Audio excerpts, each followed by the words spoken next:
Hello, friends. Welcome to episode 156 for Schnozzcast. This is Bob, joined by my most excellent friends, Nick Bader, Cory Sleski, and Todd Dillon, back in the house. What do we got in store for you tonight? We got a little booze news. We got a little return to the Funko This, some grievances to air. We're going to take a look at a brand new game and give that a try. Gentleman's Agreement, a little mixtape mashup, and pick of the week. So, fellas, how's everybody doing? Oh, doing pretty good, sir. Cory. Mighty. Oh, hey. The mighty Todd. And oh, hey, from Dearborn.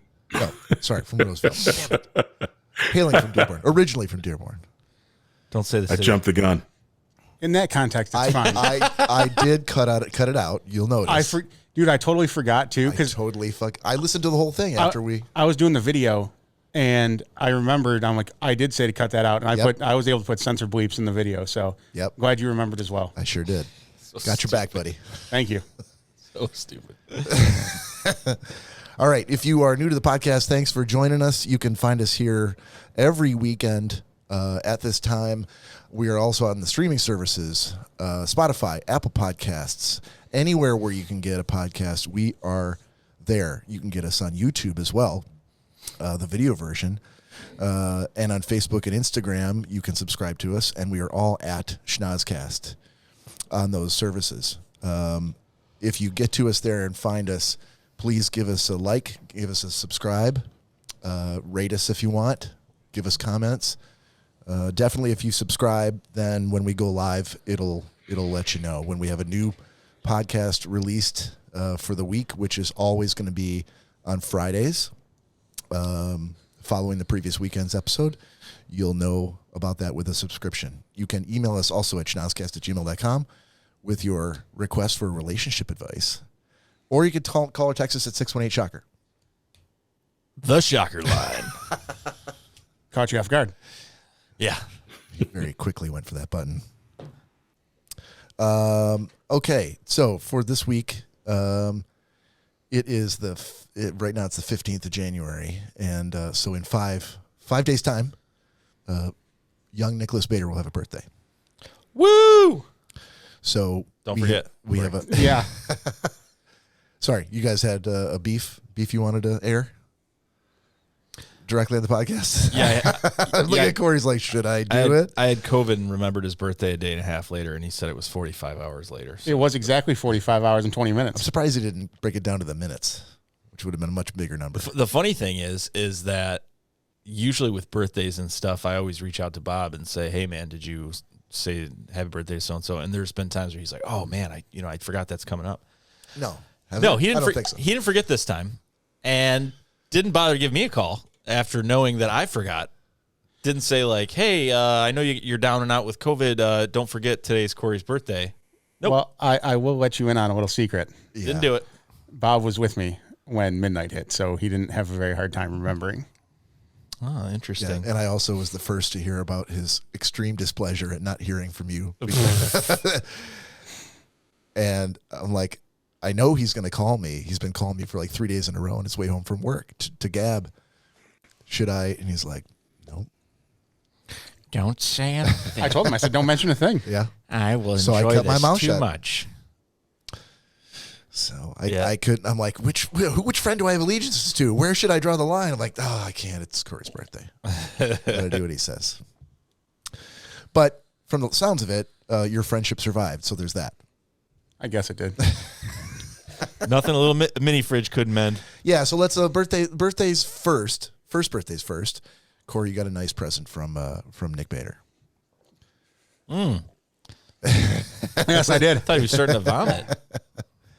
No, I got a nice little mini fridge that you can plug into at your desktop, bedside.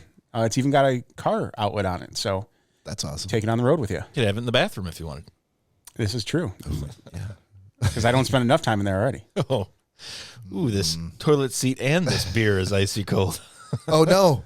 I flushed the toilet while the door was open. I got to throw the whole thing away. But so 5 days time is Nick's birthday. So Nick, you got a couple of presents here to open. Woo! So you want to start with Mr. Selesky's?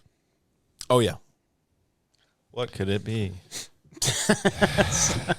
Oh my God! They don't know that. Cory, it's a grip anchor for the kayak. How unexpected! That's awesome. And a little phone thing. The Phone lanyard. The phone lanyard for the kayak. No, they're very cool. Yeah, I made the mistake of accidentally opening them when I was told I could, and then No, yeah, I said that. Go ahead, because I was very excited about them myself. You're super so. excited. Yeah. And I didn't cool. know whether, I'm like, is that another Christmas gift? Because you put it in a Christmas bag. And then I'm like, but wait a minute, maybe it's his birthday. Maybe it's his birthday gift. They have too many bags. Hold on a minute. Are we doing birthdays now? I'm like, no, it's got to be the podcast. So. Yeah, sorry, man. I was really excited. Thank you, sir. Yeah. Sweet. Any Nick loves any opportunity to flick the knife out. Cut something in half. That's right. Kill a small animal. Should have flicked it out last week. Stabbed about 5 inches deep. He probably punctured whatever's in there. I wouldn't have taken such a serious fall had I all those goldfish whipped this dead. knife out last week. Bloodied. Yeah. I don't think Todd doesn't know that story, does he? About the dead goldfish? No. No, I haven't told him that. Last week. No. I think it's probably best lost in the mists of time. Is it, though? How nice that is. Yeah. What I got him a little sign. It says, happy birthday, buddy. Oh, that's... Handwritten. Happy birthday. And written by someone. In case you didn't know, happy Not birthday. by myself. He didn't type it out like a psychopath. Todd, I actually, give you it that was handwriting font. it was actually in separate letters cut out from magazines. Yeah. Sweet. I haven't even looked at it yet. That's awesome. There you go. Thanks, man. Yeah. It's a custom wooden tap handle with my name on it. Bader Tap House. Nice. It's got Nice. a little chalkboard thing on it that I can write the beer. That's awesome, man. Thank you. Yes, sir. Happy birthday. All right. Now that the niceties are over, we can let the insults fly. Hey, wait. Or And else you're going to get an insult. So who's going to open presents for me? My birthday is actually before his. From you? I don't have anything on the porch yet, Todd. You already opened my present I know. to you. These other two out there? motherfuckers are behind. Cory, what did you get from Todd? I don't know. Let me see. Todd, what did I get? Oh, it's still in the mail? See? Okay. Now the insults are flying, just as predicted. Todd, you still got 5 days on mine, buddy. Yep, there you go. You have 4 on mine. Amazon Prime is really running behind. I'm all set. Bob's like, all I got to do ready is to walk go. into the toy store, look Sit for back the and the watch the blackest fireworks. doll I can find, and it goes straight to Seattle. No, I didn't go into a store. I never left my house. Bought that shit online. All right, so it was a tough week last week in the celebrity world. Betty White passed away. 99's a good run. Imagine living 99 years of your life and then having the entire country agree that that was not long enough. You should have lived way longer than that. Mm-hmm. Yeah. Bob Saget passed away. Also sucked. Sidney Poitier, dead. Ronnie Spector, John Madden, Dan Reeves. That's for Todd, not for Nick. And Robert Bruce from Comic Book Men passed away. Robert Bruce. He was one of those experts they would bring. Oh, out. the hippie guy. Yeah, he's dead. Really? Yep. What'd he die from? Probably comic related. I'm not really sure.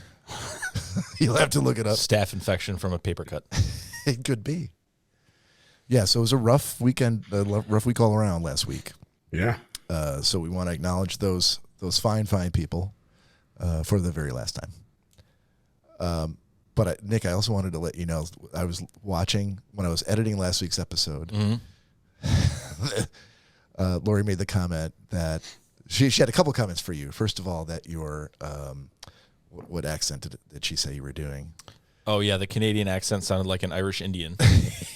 Yes, an American Indian / Irishman.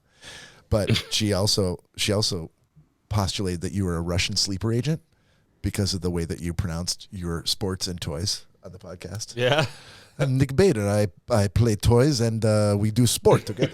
I play with the toys and sometimes The do the Boris. sport. Sometimes do Yes. the sport. So, and her idea was that you're on the podcast just waiting for your activation phrase Yeah. to be mentioned. Exactly. Style Buttercup. Yes. Butterscotch. Status report, soldier. This is Commandant Bader. Did you say style V's too? Because I heard that on the Schnozzcast. Activate. Activate.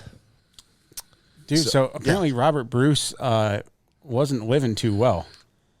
He apparently lived in a basement of a storage facility where Filled with comic books? where his office was, and they found him dead in a storage unit. Of? It doesn't say. Probably trapped under something heavy. Lack of air. Yeah. That sucks. Stack of comic books fell on top of it. It probably. A giant stack of comic books. Probably graphic novels, actually. Hardcovers. Very heavy. Super heavy. Bunch of number one Supermans, I bet. Oh, man. God only knows what kind of a collection he left behind when he passed. I don't know. It doesn't seem like it was too good if he was living in the basement of a storage unit. But some of those guys are freaks about that kind of stuff, and that's where they put all their money. Like, they don't care about the rest of the Yeah, trappings. he might have been a storage facility for his comic books. Yeah. And he might have loved him so much, he's like, I'm just fucking sleeping here. Yep. No one wants to fuck me anyway. There's no point in having a house with a bed and a shower. I'm just going to sleep next to my comic books. I really shouldn't be shitting on someone who just passed away. Yeah, really. That's probably not a good idea. Going straight to hell. All right. What else did I have for you? Oh, Cory, I was thinking about you this week because you're always a big fan of the shower thoughts. on Reddit. Yes. Yeah, and so we don't have a segment for that stuff, but every once in a while, I always read them when they come out, like a greatest hits, and these I thought were pretty good. So their top 6 shower thoughts on Reddit for the week were, you could destroy your entire life in less than 10 texts if you really wanted to. You're doing one. Well, you're Cory. Wouldn't take much. Water never really belongs to you. It's just your turn to use it. A sleepwalking bedwetter is a threat to everyone. Every person cremated is one less zombie we'll have to worry about. Totally true. Yeah. Every child is trained by their parents for a world that is one generation out of date. Words to live by, Cory. True. Just plan Very for the true. future. I like that. You're a young man, but when that tiny little Slusky comes, you're going to be getting them ready for a world that's not going to exist by the time they're ready to have to live in it. We'll see. What? You'll have to read the Inquirer. Yeah, and the last one, Harry Potter was way too emotionally stable for a kid raised by people who hated him. Never seen the movie, so. Uh-oh. Nick, I know Can you read that one again, Bob? I was yammering. Harry Potter was way too emotionally stable for a kid raised by people who hated him. Cory hasn't seen Harry Potter. Wow. Oh, got to put that on the list. Well, No, we don't. Then I guess I put on the list. That would imply that I really liked it. And I'm not And sure you didn't? I really like it. It's been so long since I saw it with my kids, so it was one of those. It's just like when you watch. You'll find this out when you watch movies with your kids. Again, with the kids. Let's ease up, buddy. Ease Some up. of these things, it's just noise. It's at least whoa, 18 months whoa. away. You're just Yeah. watching it with them, and you're watching them react to it. You really don't give a shit about what's going on the screen. That's how. Have you guys thought of names? Did we talk about this? And moving on.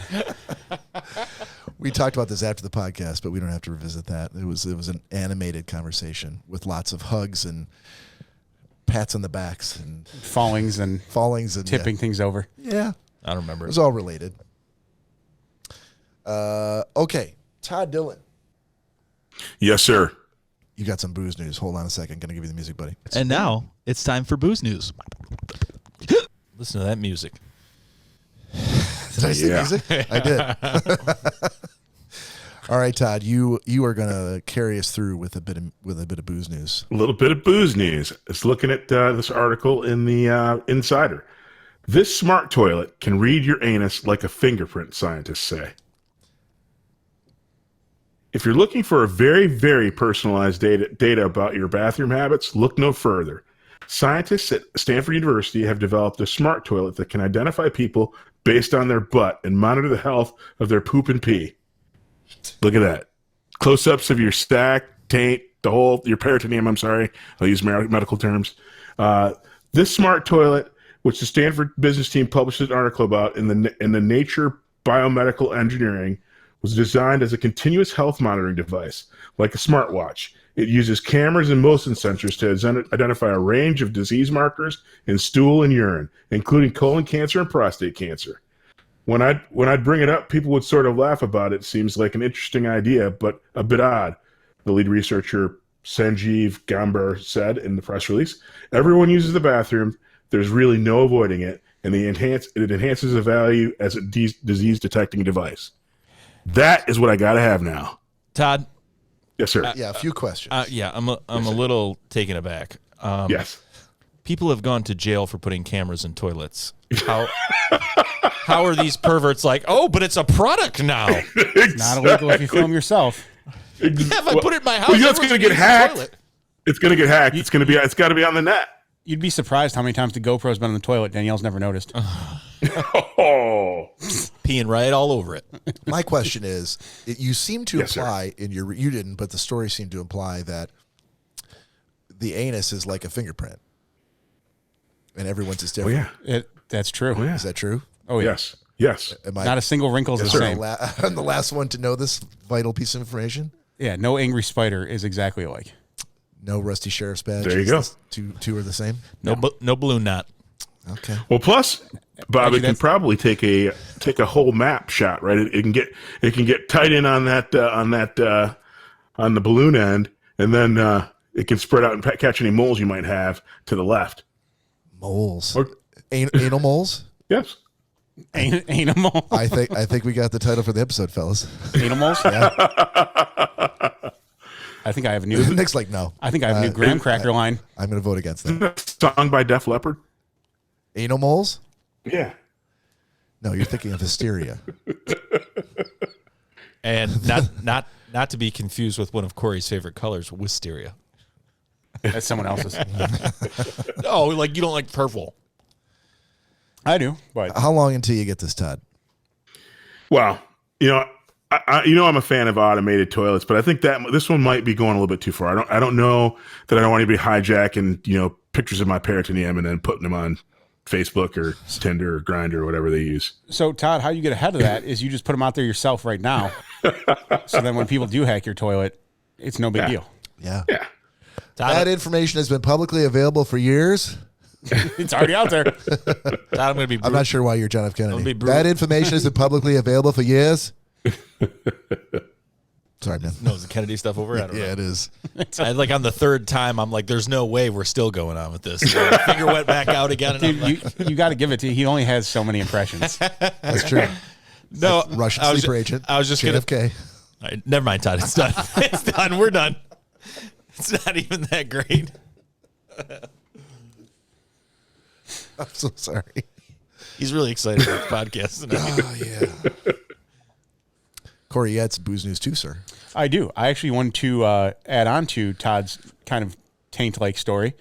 And Bob, this could be helpful. Taint his story with yours. Taint that interesting. Could be helpful for you as well, sir, now that you're getting up there in age. This is going to be flattering. Yeah. So those who have an issue with premature ejaculation, they have just made Bob. Todd's older than I am, for the record, again. He doesn't look it. Black don't crack. That's true. That's true. Exactly. So it's a pad, like a TENS pad that you put on your taint. Did you say tense or tennis? TENS. You can play Yeah, the tennis. electric shock. Yes. That thing that makes your muscles flex. Oh, okay. And you, it's wireless that you place on your taint. And Right. when you're getting to that point in your lovemaking, you have your part. And here's the funny part. So it's finally to the funny part. It's not automatically controlled, so it doesn't sense anything. Oh, in your your body. partner has to squeeze when she thinks you're getting ready to go too early. She shocks your taint and that closes off your urethra, and you can't shoot. And she's like, no. Exactly. Seems like that hurt. Actually, Seems she would like that say, would hurt. She would say, no. It feels like that would hurt really bad. I feel as if it would too, because I actually recently just bought a TENS unit for my back. Corey's a masochist though, so he'd be like, "Yo, shock me again for your back, dude." On the back is bad enough. I couldn't imagine on your taint. On your taint,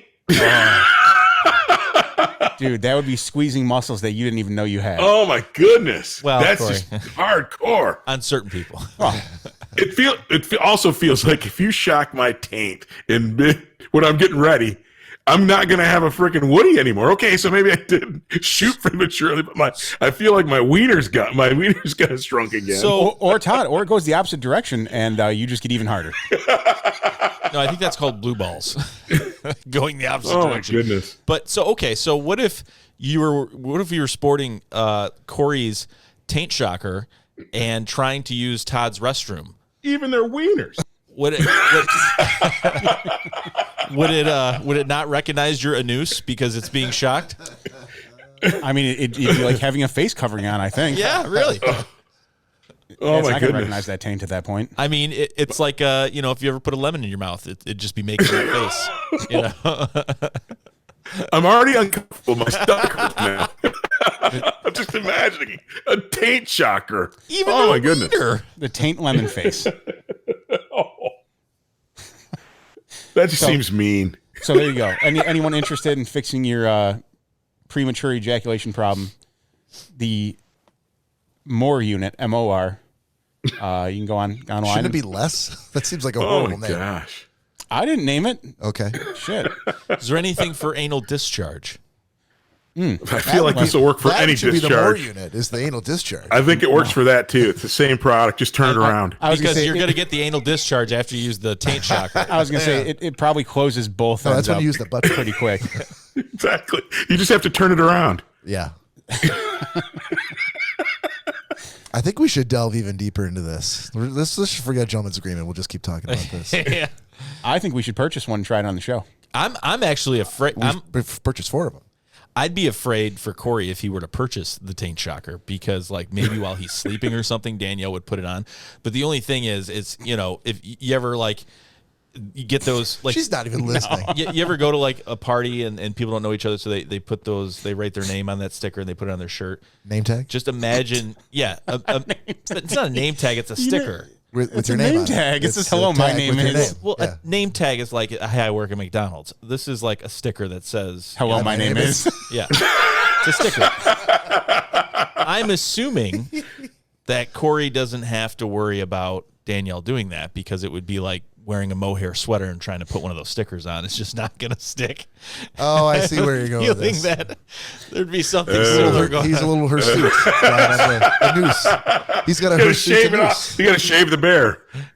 So Yeah. So there's just a thicket down there. just so you guys are aware, I did last weekend. I did have to go with a competitor of ours, even though they were a quote unquote sponsor, and got the Manscaped lawnmower. Yeah. Yes. So, taint currently hairless. Taint hairless? Oh, come on. Nobody needed to know about that today. You imagine I'm sure you're going to make me. just putting that blade up to your nose for a second, just a second. Yeah. Imagine. Being shocked into unconsciousness despite having died 12 hours previously. Oh my god. Oh my goodness. Oh my goodness. I feel like Corey was Oh, my about to goodness. suggest that we all buy them and then swap the remotes No. and do that to each other during the show. That would be awesome. I thought you meant buy the landscaping things and swap them. Like, this No, is no, no, no. disgusting. Manscaped, Yeah. not Manscaped. landscape. A Manscaped landscaper. Oh, yeah, when you put it like that. The anus shocker. No, because That might The bring taint- us into like Tom and Bert category. The taint tillator. Corey's gonna The play. taintillator. There you go. He's gonna play the fool and coy, and he's gonna. All right, I guess this is what we have to do. And he's like, "Oh God, guys, do it again." I feel like if Corey had like fuck you money next week, there'd be a box. Oh, of them for sitting- sure. Oh, definitely. a case of them sitting. Yeah, there. for sure. What you guys don't know, that's why Danielle's on her phone so much right now, is because. Ooh. Yeah. We thought it was the chair. Ooh. Yeah, I've got some booze news. Why do you think he had to shave it? Moving into the next segment after that. Funko this.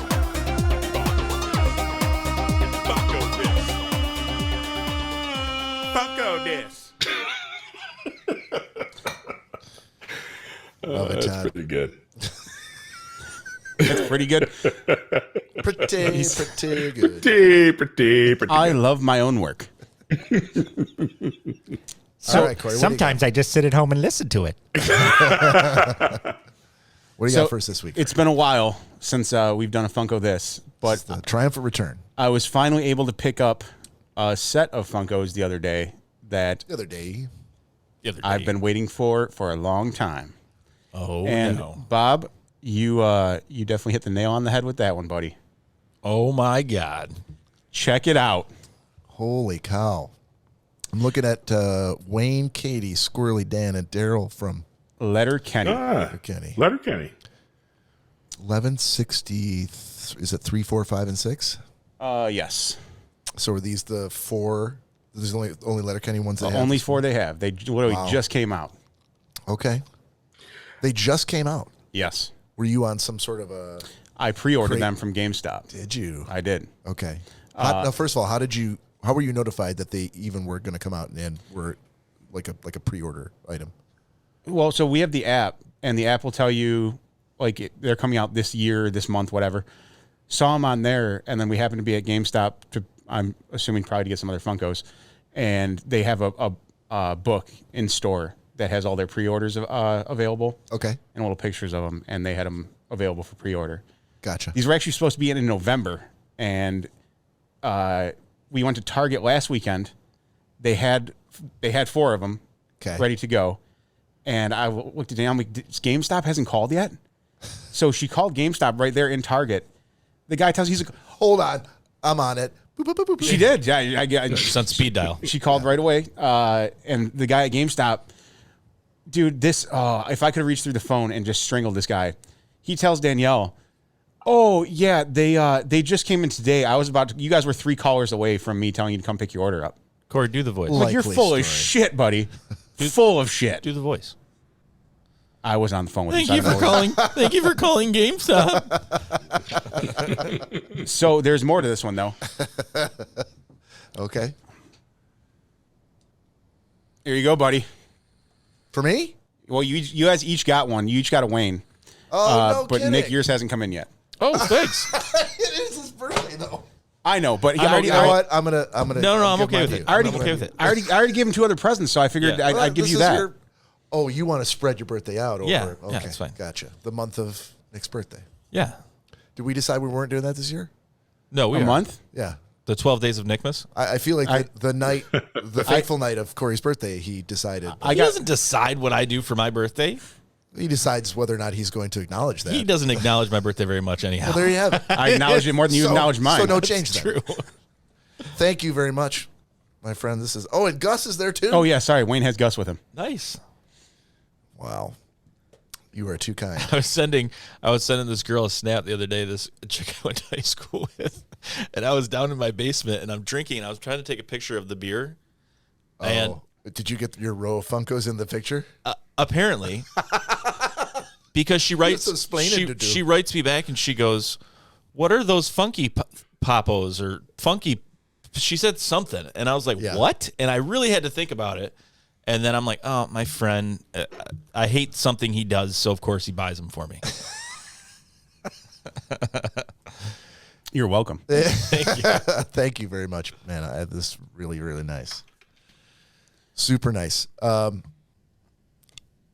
those are good purchases, man. So yeah, go ahead. wait. Yeah, Just go one quick thing. So Cory, is Gail in the mail to me?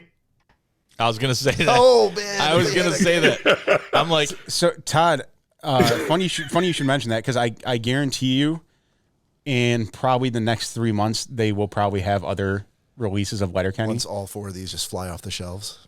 Oh, they did. They had the 4 last week, and they were gone when we went back today. thanks for ruining Bob's Christmas present. No, Gail's not a superhero. She's qualified. That would come from Cory, not from me. So yeah, Todd. Once they make the new releases, you'll definitely be getting Gale. Bob, I think we know the only qualifications those toys need to have. Yep. Eventually, you'll run out of superheroes. No. We're living in the 21st century, man. All right. Let's jump over to airing of grievances. I think that Todd, you Yes, sir. generally anchor this segment, but that Cory might have. So you got something? Also? No, last week was my only. Just only the Todd one. show tonight. Okay. Well, we missed you last week, buddy. Cory did his best to. Yeah, I took over for you, Todd. Keep things moving. But you're back in the saddle, sir. Thank you, sir. And first and foremost, I want to try to miss any trouble by directly naming the company who I'm airing a grievance against. But so I'm going to try not to say their name. So hopefully, if you have to edit it out, Bob, it'll be very infrequent. But the shipping company with the brown trucks, they suck ass. So we recently placed an order, and I get that there's a pandemic going on, there's supply chain issues, but we placed an order really for some chemotherapy medications for our puppy, and of course we ordered expedited shipping. They shipped it, and the thing was, these knuckleheads, they would say, "Hey, it's for delivery. It'll be at your house tomorrow." I'm like, okay, well, it's a perishable item. It's on ice. It's chemotherapy for our dog. So tomorrow's the day? Yes. So for an entire week, these guys called and waxed Mary on again. The driver turned back because the roads and the weather were bad. We actually had bad weather 2 weeks ago. Roads have been clear. Long story short, after a week of calling every day, and every day they said them telling us that our package would be here, the next day. Oh yeah, and the company, because we knew that the first batch had perished, they shipped out a second batch. Until yesterday at 11 p.m., after calling several supervisors, Mary had to go to the Redmond Brown Truck Shipping Company facility, about 45 minutes away, and pick up the packages herself and drive them back home. Wow. So my grievance is, I get that there are issues and why things, but don't lie to people. There's no way, especially in this day and age with people relying on medications at home. And this was fortunately not no human died. Our dog didn't die, but man, my grievance is don't do this to people. Be better. Brown truck driving shipping company that will remain nameless. Yeah. I mean, first of all, I think we're probably safe in not a lot of potential being sponsored by the Brown Truck Company and their subsidiaries. So, but I appreciate that you kept it on the down low. Yep. The secret identity of this grievance that you had. I'm with you too, though, man. It's been a tough holiday season. Overall, I think most of the time they did a great job, but a lot of the supply chain issues, they're not reacting as they should. Well, and if you're not going to deliver it, story. If you're not going to do it, it's okay. It's okay to say we're not going to get out to you to the end of the week, not because we can't get there, but just because we're behind. That would have been a much better message than every single day the same lie. And then finally, when she finally got someone, and even they were unwilling to do that.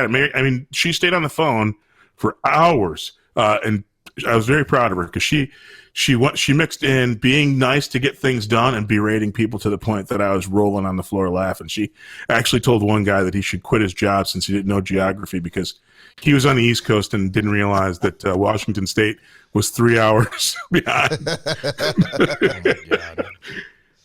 She's like, maybe you shouldn't be in shipping. So anyway, that was yes, Todd, sir. Todd Dillon, with that airing of grievance, I feel like we should do a shot. Do I have to? Yep. Todd's drinking a little Jack honey, Your words are like honey tonight, Todd. which isn't going down too smooth, apparently. And it's even cold. Maybe, practice makes perfect, Todd. Just keep doing them. And, Maybe a double shot. yeah. Lean into it hard, Todd. I'll get you going. Todd, I swear to God to you, I literally just thought about doing one of those shots and I got the chills. I did. Oh, God. I can't even. Tony used to bring that over. Jack honey. Oh, God. There's some in the freezer, isn't there? They're Is it just Jack? he would bring over. Yeah, that must be Cory's. Yeah. He would bring over Jack honey, Evan Williams honey, Jim Beam honey, and so I would have 1/2 of this honey whiskey all throughout my house. There would be one down here, there'd be one in the kitchen, and it would stay inevitably because I would. So he's like, "This is not the only thing I drink, but I like to drink it over your house because I know if I leave it, you're not going to drink it." It's very true. That's awesome. All right, well, Todd, choke it down. I'm ready. Cheers, cheers, Danielle. Cheers. Cheers, everyone.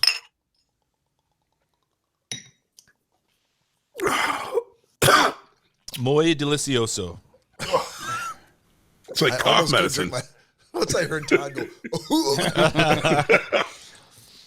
like, oh boy. Oh, it's like Going cough down medicine. like smooth honey. Just add a little lemon to it and pretend you're sick. Yeah. Put it in the microwave for 45 seconds. Half the alcohol content will evaporate. Nothing like a hot shot of Jack honey. Yep. All right, I think we're gonna give this a try. We're gonna try a new. I got a party game for Christmas from Lori, and it's called Bad People. And it's unlike other games. It's a lot closer to Cards Against Humanity. So we're gonna give it a shot. So let me quickly read through the basic rules. So the last person to arrive begins as the dictator. The dictator is going to be the one to ask the question and then is going to read it out loud. We're already all here, though. But you were the last one to arrive. Oh, So fantastic. Cory's going to be the dictator. He's going to always be the dictator then. Well, just for this, I like this game. For this first round. For this first round. Being the So- dictator might not be a good thing. So what you do is you choose there are cards in here called player identity cards. So we're going to choose one of those and place it face up in front of everybody. Todd, I'm going to take care of you, pal. Thank you. And then this identifies every player with a picture for voting purposes for when you vote for your friends. We'll figure out how to make that work. So Cory is the dictator. He's gonna take the question card and read it out loud.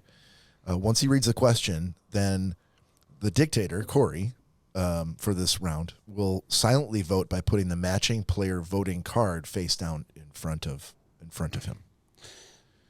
I'm already shutting down. Go Yeah, ahead. this is. There's too many rules. Those I've literally just read like 2 rules. That's it. We can move on. We don't have to. Would you guys prefer to try this? I'm trying to figure out how I will do anything, Bob. Yeah, how about this? Let's let's- do it after the show with all of us off air. Okay. and then try to figure out a way to make it work. Yeah, Yeah, once we master it, then we'll talk about how to do it. That's probably the best way to do it. Once we master it. Well, because then you're gonna be like, well, I don't know. No, let's you're- go back to the instructions. Yeah, Let's you're right. see. Yeah. No, you're right. Okay. All right. Well, stay tuned next week for the potential triumphant debut of the Bad People game. Lori, by the way, he paid me $5 to say that. I gave it a shot. She's not going to see this until next Friday. I mean, we're all in the clear. So we've still got people listening and watching. What you're seeing now is we're 1 week into the new release schedule. So essentially, we're recording on Saturdays. We've done 1 week of it now. It all went pretty smoothly, I think. Where everything is going out on Fridays Pretty smooth. from the previous week. So tonight's episode is going out next Friday. That's the deal. We're going to try to commit to that schedule. So if you're subscribing to us or tell your friends to subscribe to us, you'll find us here every Saturday night. And then you'll know about us the following Friday when it gets released. Around 10:30 a.m. That's what we're shooting for. But generally Friday during the day, we'll just say.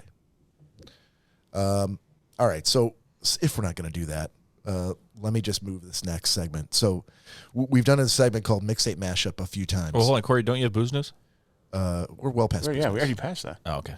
Mixtape Mashup we've done quite a few times where Nick's read off like the top 50 songs from 1996, let's say. Mm-hmm. We've talked about songs from a particular era. Tonight, I wanted to just kind of take that down a little bit and not necessarily do like a list of songs, but I found a website that will let you create your own vinyl. They do a custom vinyl for you. So you can literally go there. Now, hold on. So how did Bob lose everything in life? That vinyl, custom vinyl store. It's got a picture of like someone photo, like a guy and a girl, Yeah. superimposed onto a vinyl. Yeah. And I just immediately envisioned Bob and Lori like arm in arm, and then putting it on and hearing like, like him and Lori singing. What's up? Oh, that's right. Oh, we did this together. So That's great. that's totally on point. And when I first saw this, I selfishly am like, can I do this for Lori? No, she doesn't listen to vinyl, doesn't have a setup, and she and I don't. And then we actually had a long conversation about this today, about how she and I don't really have as a couple like couple songs. You know what I mean? Songs that couples have that they met at a place that we heard the song and our eyes locked across the room, or we always dance this song, all that kind of shit. We don't have that show. We don't have that kind of thing. I don't know if you and Danielle have that kind of thing. Oh, they have songs. Shared songs or songs that as a couple you would go like, oh, that's our song, babe. Yeah, we have one. They said that they have the chicken dance because they always do it at all the weddings they go to. They definitely never said that. One of us is doing the chicken dance. I can tell you, it's not me. Corey said that he finally had to learn it when he went to. You've been to so many weddings. when he went to Boogie Wonderland. The discotheque. Fucking boogie fever. I mean, so many weddings, you must have seen it enough to probably be able to do it. He knows in your sleep. I don't think any wedding we've ever been to, they've done the chicken dance. Oh, come You on! gotta be fucking kidding me. No, You've gone to 70 weddings. Her family. No, her family has this. I've seen anybody do it recently. Their version of the chicken dance is, what's the name of the song? The poultry dance. Everyone gets in a circle and does the stupid thing on the floor. Make me want to shout. Oh. No. The hustle? Isn't that the menorah Taking song? care of business. Taking care of business, yeah. What? That's a. Oh, I there's thought a, you said there's you a couldn't dance see- to that. No, they made a dance. Oh, okay. Who All right. did? I've Her lost. entire The 300 I've lost people in her interest. family. Yes. I lost interest already. Sure, it's not. So okay. So then my second thought was, I want to make a Schnozzcast record. I want a record of the Schnozzcast where instead of that fucking stupid picture, our logo is there. And I got to thinking, like, as a podcast, what music do we have as a podcast that we would determine to be like our stuff? Like, if all of you also had turntables, what would we want to put on there? And so just to kind of get started, I started writing some stuff down. Rock Lobster. It would have to be Rock Lobster. It'd have to be Little Spanish Flea. Spanish Flea. Yeah. What else would you guys say? Put Ram me- Ranch. Ram Ranch. I wrote that down too. Did you? Yeah, I did. I'm like, I don't know if the company will accept me uploading Ram Ranch, but I would give it a try. Centerfield. Centerfield. I wrote that down too. I swear to God. Corey shaking his Well, but so there's the funny and there's the not so funny, and I'm sure Corey's not too amused by Centerfield, but I think he would acknowledge like that would definitely get. There would, if I had $1 million, it'd have to be on there. Yep, that's on there too. I literally wrote that down too. What else would have to be on the Schnozzcast record? Good Night Saigon. I was going to say some Billy Joel songs. Good Night Saigon. Yep. Some Dire Straits, maybe. Sultans of Swing. I Yep. wrote that down too. Oh, what's his name? Gordon Lightfoot. Sundown. Yep. Yep. I wrote that down too. Bob, you just say that to everything. I'm trying to open the fucking it's app that keeps convenient. bouncing That here. yeah, it's not Okay. Uh-huh. Anyway, Beach Boys, Sail on Sailor. Yeah. I think we're starting to steer towards what Bob wants on the record now. All right, I'll just shut the fuck up. No. Then you guys, I'm posing it to you guys. I don't need to Fred talk Bear. I do not have Fred Bear, but that's a really good. Yep. That gets played a lot. I feel like unfortunately we're leaving Todd out here, so I got to ask Todd. Run DMC. This piece of vinyl is pretty full. No, fuck that. I want options so that I can whittle it down to You gotta have cashmere on there then. cashmere. All right. Corey. Yeah, this is my.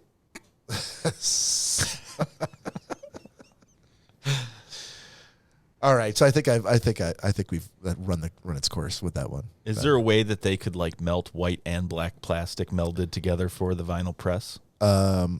This company can't do that. No. No. Oh, hey, Bob. Yeah. Actually, I have two then. Okay. Let's go. You got to have Prince on there. Let's go crazy. Gotcha. Nick's very happy to hear that. Yep. He's got one song he had to fast forward on his turntable. Can you fast forward on They turntable? have to You just scratch over. you spin it faster. Yeah. That's what you do with your remote spinner control. Exactly. All right, Cashmere, let's go crazy. Fred Bear. All right. I think it's as far as I could take that. Yeah. Fair enough. I don't know if I'm going to do this at all, but I'm like, oh, that's What's the cost on it? if we're doing a single record, like not like a double LP or anything like that, but a single record, including the case and uploading your own graphic for like the front and back of the jacket, probably $75. That's not bad. I know something you don't have on there. It's like twice the cost of a normal single record, Oh, yeah, but but you get to pick your songs. yeah, that's pretty cool. Yeah. Something you don't have on there. What's that? The Fireman Jack intro. Oh, I do have that on there. Sorry, buddy. I started making a list and I started going through, and it was like over a couple of days where things would occur to me and I'd write them down. But but I got 3 here, including Fred Bear, that I did not think of. Now, if we could only figure out what song you were high stepping to. Oh man, only Danielle would know that. What song I was high stepping to last weekend? I was gonna say I can't even. I don't know the name of the song either. Yeah, again, It was good enough to Better get off you to- lost to the mists of time. Try to kick 6 feet in the air. Danielle and I were too busy making out. We didn't know. Since we have 3.5 minutes left until we hit the hour mark, roughly. Oh, by the way, do you want to tell the embarrassing story of last weekend, Corey? We have as like- one of the we- witnesses. We have like a solid 10 minutes. By the way, Okay, well, you could take your time. By the way, Bob. Yeah. My oven was moved. Not surprised. So one of your thunders probably went right into it as you went to the ground. What's my thunder? Your thunder thighs. Gotcha. Okay. I don't know. It was not your I think you're pinky. talking about my calves, but that's fine. Your calves. Bob loves his calves.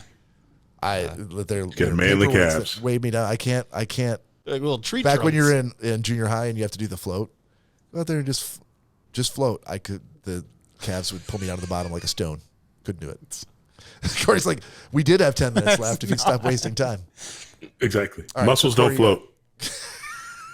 Corey, you got to tell the story. So, Todd, last weekend after we got done recording the cast, we went upstairs sir. as we usually do. Started having some more drinks, listening to some music, and at one point, a certain song did come on that Bob felt the need to start doing the can to. You're skipping a whole bunch of stuff. Like all of us hitting the weed vape like crazy hard. Like I probably smoked it more that night than I had since I bought it. By all of us, Me and Bob. mostly you and Bob. Me and Nick, yeah. That's fair. Yeah, because you can't do anything like that with work. So Yeah. No, I did. I just didn't hit it as hard as you guys. okay. Gotcha. And a certain tune came on that made Bob's knees want to go up in the air. And Yeah, Bob at certain points of the night thinks he's one of the Rockettes. so Nick and Bob were standing next to each other. And Todd, you know the makeup of the kitchen, that little drink cart island that Nick has. Yep. They were standing on the side of it, and as Bob was kicking, Nick was standing on the opposite side of him as the cart, and Bob had his arm around Nick as a little bit of support. And so I put my hand up, maybe like 3 feet off the ground. He goes like this. to Not like, try to It's an audio like podcast. high five. Like, to measure like 3 measuring. feet, Todd. Yeah. Yeah, See, I'm looking. I see. And so Bob kicks up and kicks my hand. So I'm like, oh, I think we have a game here. So I moved it up about another 2 feet. And Bob easily kicks that. And I'm like, oh, he's going to do Easily. it. I'm like, I know exactly what's going to happen here. I'm spry, Todd. So I raised it up to probably 6 feet, well over my head.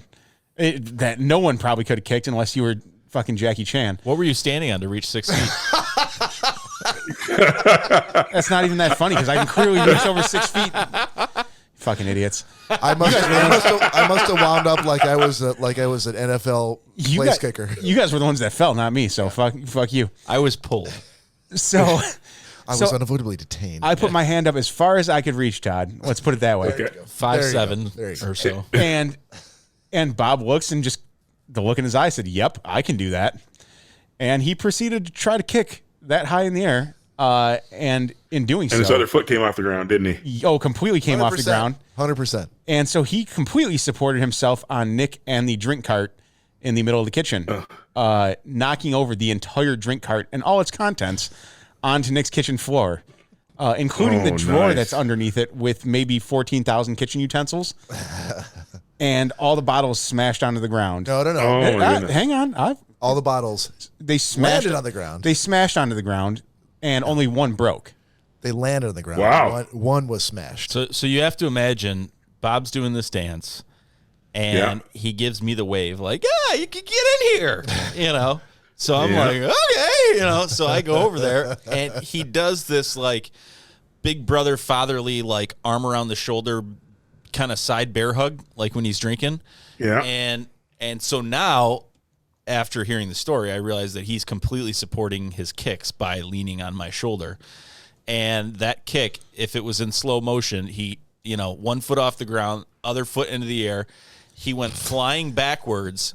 Yeah. Somehow, we're assuming, attempted to grab onto me for support because I had 3 slash marks like right above my hairline, like gashes in my head, and I was wearing a hat. So he must have like tried to grab, like his hand must have came off my shoulder and tried to grab at my head, like as he was going down.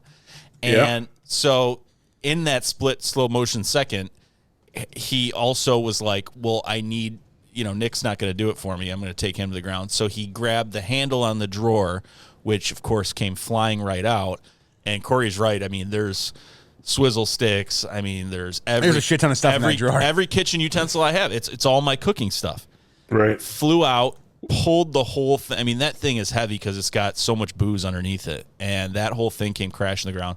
Yeah, one like bullshit bottle that had like a quarter of some bullshit that I don't even drink. I would say we still don't even know what the bottle actually was. I remember I didn't care because it was not anything important. And pulled me right down to the ground. The funnier part, and then Danielle and I drove Bob home that night, and he proceeded up his porch, Todd, and did a little Scooby-Doo on the porch and nearly ate shit again. But was able to catch himself and then slowly turned around to see if Danielle and I were still sitting there in the car. little deer on a frozen pond? Oh, yeah. Yeah. And sure enough, we were. Fellas, I think we need to look at the bright spots of this whole story. Number one, They only fell once. only fell once. No one was hurt. In Nick's station. Nobody was hurt except for Nick. Only one bottle was broken and never fell on my porch. Yeah, I don't share all these sentiments because I think it was a win-win all around. I had a pretty good gash in my head and bruises throughout the week that I started recognizing, and I'm like, You're getting what old. the fuck? You're getting old. It is your birthday coming up. And I asked Bob, and he's like, no, I was fine. Yeah, totally. Yeah, because he was like a dog in water clutching onto its owner, trying not to drown. I mean, I was the owner, I'm apparently. not sure that's a relevant analogy. Just paws and nails going everywhere, just trying not to die. That's basically what it was. All right. But I'm like, why? I'm thinking to myself, like, why didn't he just let go of me? Let go! Don't pull me down with you. That was Why was did at you the core of his join me in being. the first place? For the same reason. We were wasted. Bob, it's not the same reason. Yeah. I joined you because should you're have my known- friend. You should have known better. You should have known better. And I didn't assume that you were going to Exactly. back dive onto the floor. You absolutely should assume that when you see Cory going like this with his I hand. did not Bob's see that. Kick this high. I didn't see Bob's that at all. Yeah, you Bob's did. body at its core was just seeking leverage. That's right. And your head got in the way. Todd, It's science, Todd. Todd, I will tell you the only regret I is. had was not having my phone out and ready to see them on the ground because Bob was basically behind Nick with his legs spread out and Nick was sitting in between his legs like a little child. And it was only for a split second. I couldn't get up. You know how heheavy those calves are? It's super heavy. You were stuck They'll underneath take you them. right down to the bottom of the lake. You were stuck underneath those like Rob Bruce underneath a comic book stack. Well played. I'm sir. telling you. Yes. Well played. The callback. Felled tree on top of my midsection. Get these things off of me. Pair of trees. Yeah. So yeah, that was last weekend. So we can only imagine what this weekend's going to be like, Todd. Oh, we'll let you know. But just think how high those calves got him off the ground. They rocketed him right up there. He didn't. There was so much momentum going up. Yeah, he didn't stick to so much he couldn't weight stick throwing up, it pulled the rest of me right off the ground. Couldn't Well, stick it shows to you have land. no flexibility, Bob, too, because ultimately your other leg wouldn't have come off the ground if you could have actually flexed your leg to kick his hand. Well, the thing is just it only clearly only required one calf, like huge calf muscle, to launch him into the air. But the problem is he started to go on an angle like a space shuttle that's trying to round the moon to kind of slingshot back into Earth. Oh, the old slingshot. And as he was going back, being so top heavy, it pulled him to the ground. Now I'm top heavy? Wait, you were just saying I was bottom heavy. No, yeah, the calves are big, but Yeah. the top's bigger than the calves. Let's be honest. Already. Oh, I'm sorry. Are your calves bigger than your torso? Have you seen my It's calves? like Popeye's arm. Yeah. They can Yeah, weigh they're more Popeye than his guys. torso. For the record, though, my calves Yeah. are bigger than Bob's. So, Doubtful. dude, a certain Well, someone, you don't count the hair someone used to mass. know complimented my calves over years one day when we were both wearing shorts. Actually, two Oh, my people did. God. So suck it. Oh, the gay guy at the gas station? Oh, my The God. gay I guy at don't the- trust them. The guy at the gas station Yeah. and Rhonda. Okay.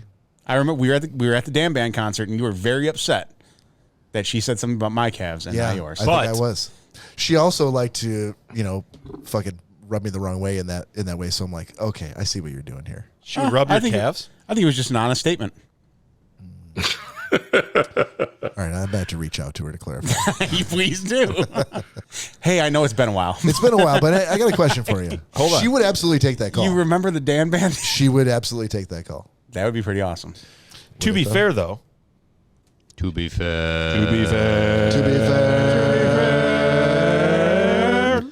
To be fair, even if you guys both had calves that were slightly similar in size, Bob's taller, so his calf muscles are longer. So he actually has bigger calves than you do. Bob wins. Suck it. No, he doesn't. So, by that logic, Manute Bowles' calves are bigger than Bob's? I don't know what you just. I thought it sounded like Damn you it. sneezed. No, that's sport. He doesn't. He does good at He's a sport. He's a I'm 7'7" guy. I was honestly thinking that it was some sort of steer. I'm like, what is a Manute bull? I'm like, what is that? He's a 7'7" tall man. Okay. So his calves are definitely longer than Bob's. Yeah, so they're bigger than Bob's. That is fair. Okay. And the guy's got freaking swizzle sticks for legs. So the longer is the notion that drives the bigger. No, what I was saying is if Nick's mind. Bob's and Cory's are similar in size, like in girth, since Bob is taller, he wins because his calves are longer. Doesn't add up in my book. We but may have to do like some sort of a Indian leg wrestling contest to settle this story. Let's do it. I would enjoy seeing Why don't you that. throw your legs up on the table right now? The cameras are working. No. See whose leg can break the table. Let's not do it now. Let's do like 10 more shots and do it in the kitchen. Even better. Let's do it right on the kitchen floor. Game on, Cory. Yeah. Right next to the drink cart. You know what? Yes. If we knock over the drink cart when we go up there and start on the kitchen floor, what Problem solved. You can't break anything if you're Yeah. already on the floor surrounded by broken Everything's glass. already on the floor. Yeah. I don't know why we don't do this every weekend. I'm in. Let's find There a you way go. to drink on the kitchen floor, laying down with straws so we can't fall and break things. You and I will walk upstairs together, Yeah. linked arm in arm, as a show of communal good faith. Yes. And we'll throw the drink cart down on the floor, take a bottle, smash it there, sit on the floor, and that's how we start our night. It can't get worse than that. Honestly, if I had It's enough only up from there. if I had enough money, I would just have a giant room that looks like a kitchen. Nothing works, and all the corners would be padded. Like in a nuclear house in the Alamogordo in the 50s. Sure. Where they did testing. I wasn't born in the 50s. I don't know. It's in this fridge. Just But you are cardboard aware and- there was a time called the 50s in which they The did silicone testing. handle that bends when you go to grab the fridge door. doesn't even open. This burner won't turn on when my ass hits it. I danced right into this burner. Call that a Bob-proof kitchen. All right, we're breaking.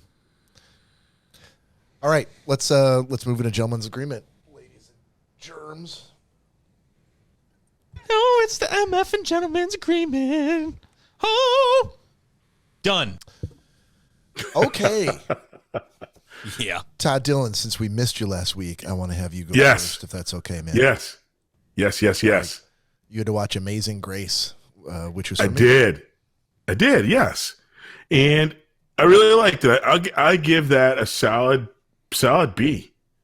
I'll take it. Great documentary. I mean, I don't know if there's a spoiler. If the spoiler is, it's the video documenting of Aretha Franklin recording the greatest gospel album of all time, and it was meant to be kind of a feature documentary because they had professional film crew. They had, I can't remember off the top of my head now who the famous director and like all the best of the best from Warner Brothers, right?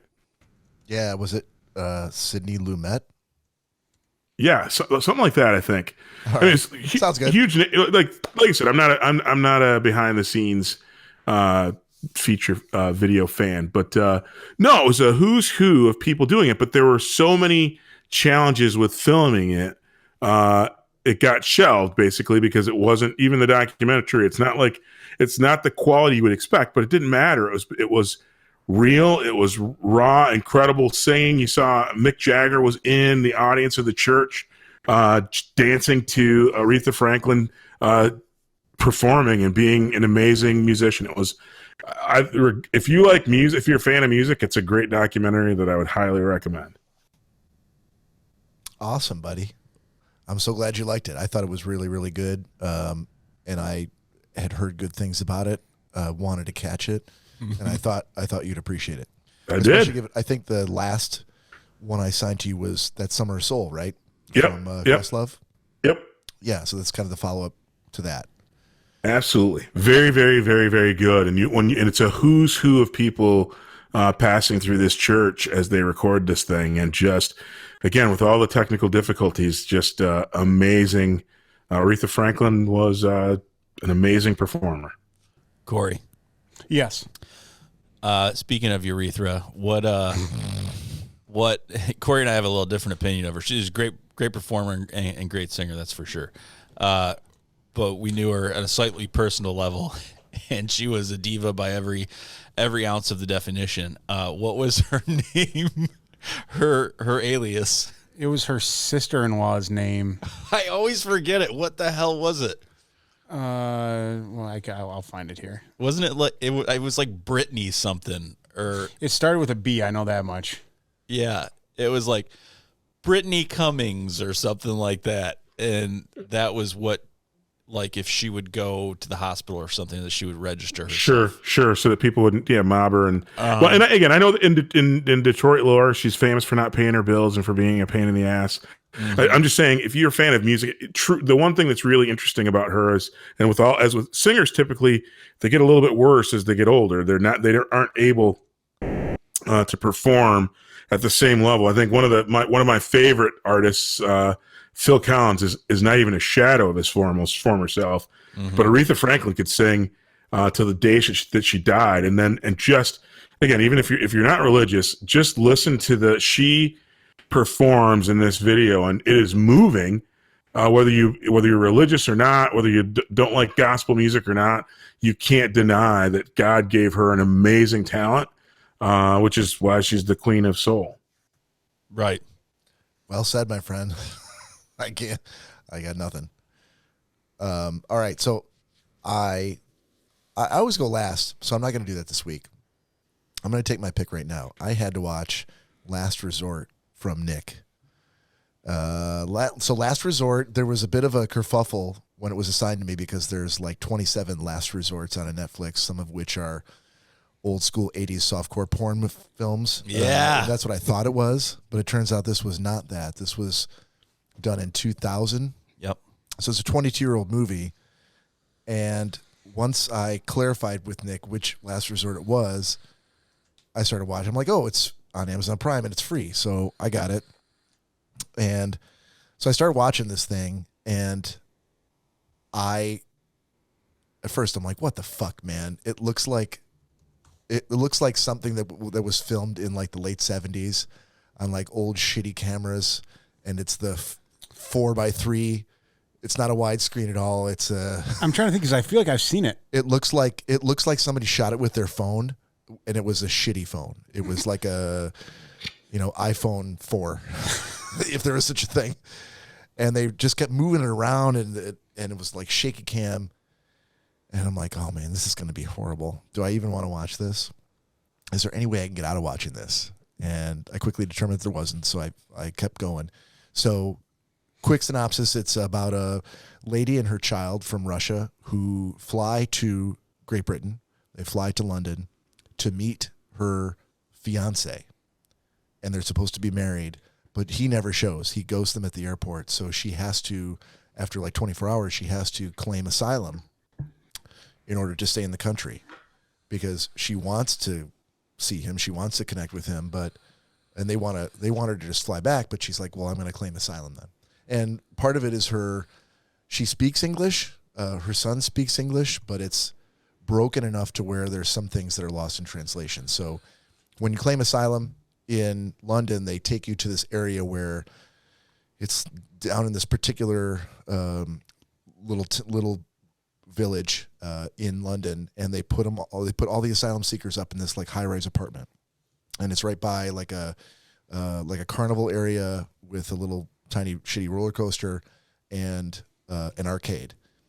And so she's trying to figure out what to do. She doesn't really have a ton of money, and she's trying to cut through the red tape, the bureaucratic red tape, to figure out how she can get to London. And she's trying to call this guy who's never really picking up the phone. And I'm like, okay. This is going to be like a C- at best. And then Paddy Considine comes into the picture, and I think you even mentioned his name last week, and I know because I was listening to the audio from last week's episode because I had to put it up, and you called him Paddy Considine, and I didn't know who that was, but when he showed up, I'm like, I know that fucking guy. That's Paddy Considine, and it happens that I'm starting season 3 of Peaky Blinders, and that's where Paddy Considine comes into Peaky Blinders, and he's a fucking badass. And even though this is like Peaky Blinders from 2017, 2018, and this is like back in 2000, like 18 years previously, I know who that fucking guy is. And immediately I'm like, all right, I'm in. This guy's going to save the fucking movie because he's a good actor. Mm-hmm. And sure as shit, he became the part of the movie that really brought it back for me. So the two of them, the Russian lady and her husband, he ends up developing a relationship with them to the point where it's like a unrequited. He's kind of like a sad sack, got a few problems, but he's in love, but he doesn't really know how to express it. So, Nick, I gotta give it a A-. Wow. And part of it is because a lot of it was in English, but some of it was in Russian, and it reminded me of the movies that I took 8 years of French in school, and I had to watch so many fucking French films that just in the course of trying to get my degree, this is the kind of movies that you watch. It was basically like a cinema verite, like this is just a slice of life for these 3 people and what they're kind of going through. It doesn't mean that there's going to be a lot of action. It doesn't mean there's going to be a lot of happy endings or resolutions to anything that they're doing. But the one thing I'll say about this movie that hopefully you'll check it out is I've never seen a movie in the last 20 years that does a better job of you don't realize that they're acting. Yeah, it seems realistic. Yeah, it seems like this is actually happening, and there's just a guy with his phone just walking around following them, and they don't even know he's there. It's so realistic. There's no pretense in anything they're doing. It was really kind of a joy to watch these actors just go through the story, but it doesn't look ever like they're acting at all. It almost looks like a documentary, yeah. Yeah. So A- for me. So a fun fact about the movie, I'm glad you liked it, that I didn't know when I watched the movie. So if you happen to wait for the credits to roll, you will see Michael J's name in the credits. Holy shit. Of the movie. He catered the entire movie. Holy shit. The apartment complex that they shot at was about a stone's throw from the coast of a like affluent area where he had this 3-story house on the coast, and he would literally just drive right down there and cater. He said he worked like 7 days a week for 5 months or however long it was, and he said that lead actress, the Russian girl, Dina. it's like Don't look at me. Pavron or something like that. He's like, Yeah, Papa, that's what it was. he's Papa. like, oh my God, she would not stop texting me all the time. Get off your high horse, Mike. She wasn't after you. And I was like, now that I'm thinking about, like, 2000, were we texting? Yeah, Mike No, wasn't texting anybody in 2000. He doesn't I wasn't text texting anybody. Exactly. Unless you had a Nextel, right? Nextel was the two-way thing. people. Yeah, that was it. But There's no texting. He did say that he's You get old, and sometimes your mind. he goes that little kid, what a little shit. He's like, the Russian kid. that little kid. Oh my God, he's like he was a good kid, but he was a kid, and he was just always fucking around. And Just tell me that he actually got to meet Patty Considine. the guy, Yeah. so he said, so the guy is the guy that you're talking, the guy that she met at the place with the arcade, who right? worked at the arcade. He was the bingo caller. Oh, He's yeah. the one who fell in love with her. Yeah, Yeah. he's like, oh, that guy's a douche. I said, really? What the fuck? All right, I got to talk to Mike. He just, and you're gonna love this. Okay. He goes, he's just, I don't know. We just didn't have the same interests. And Yeah, you're a chef. He's an actor. and he goes, let me just tell you this. He was kind of an ass, but all he fucking cared about, he was a huge collector of Star Wars figurines.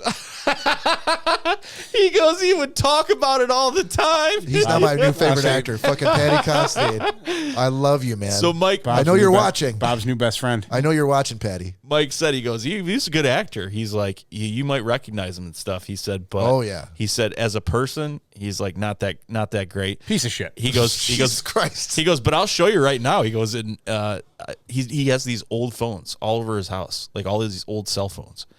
And he's like, in one of these cell phones, he goes, I've got her phone number still. He's like, we can call her. Yeah, I'm sure it's exactly the same number as it was I said, 22 years ago. I said, well, Mike, she's married now. And I said, but she is worth about $4 million if you want to reach out to her. He's like, yeah, I might plug one of them in one of these days and just reach out to her. Okay. Has she been in anything big that we would know? I pulled up her picture. Okay. And I thought she still looks pretty she good. She was a fairly attractive woman. Yeah. Playing. He goes, oh, she's become quite a tub, hasn't she? He goes, she's really put on the weight. And I'm like, I love how Mike is the first to shit all over every other person and their physical appearance. And but he You're like, told really? he told me after I watched the movie and after I assigned it to you, yeah. we'll make sure you tell Bob to watch the credits because my name's. I'm like, why the fuck didn't you tell me that before? I'll go back and watch him now. Yeah, I I'm like- had no idea. I'm like, that is super cool though. But it's cool that you didn't taint it with that knowledge. I didn't exactly. need to know that He his name was said the taint. credits. I did say taint. Oh. Apparently, I Shock didn't that taint. Shock the taint. Yeah. Hey, and we should also shame Mike.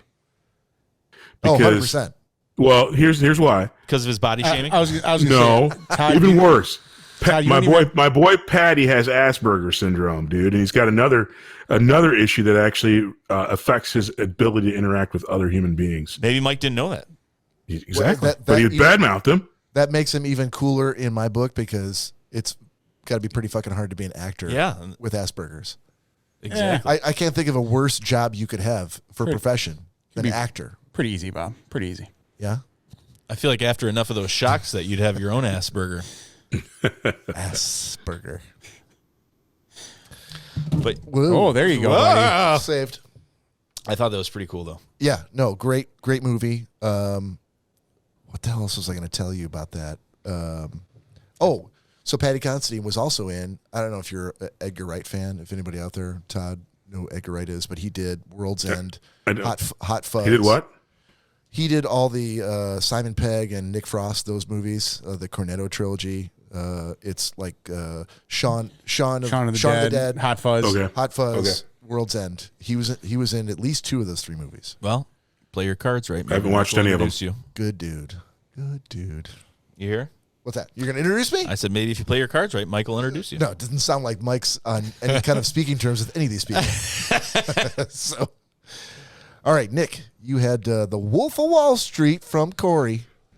I did. So I stayed out at Mike's one night this week because it just the back and forth after a busy week. You got to tell me what Mike's feedback was when you told him what you had to watch. He said, "Oh, that's awesome! I love that movie." Oh, okay. Yeah. Surprise. So I figured he'd seen it. He stood in the kitchen and smoked like a steam engine while I watched it. I loved it. It was a great movie. It was a fantastic movie. You realize this is like the sixth or seventh. Is it the 6th or 7th great review I've gotten?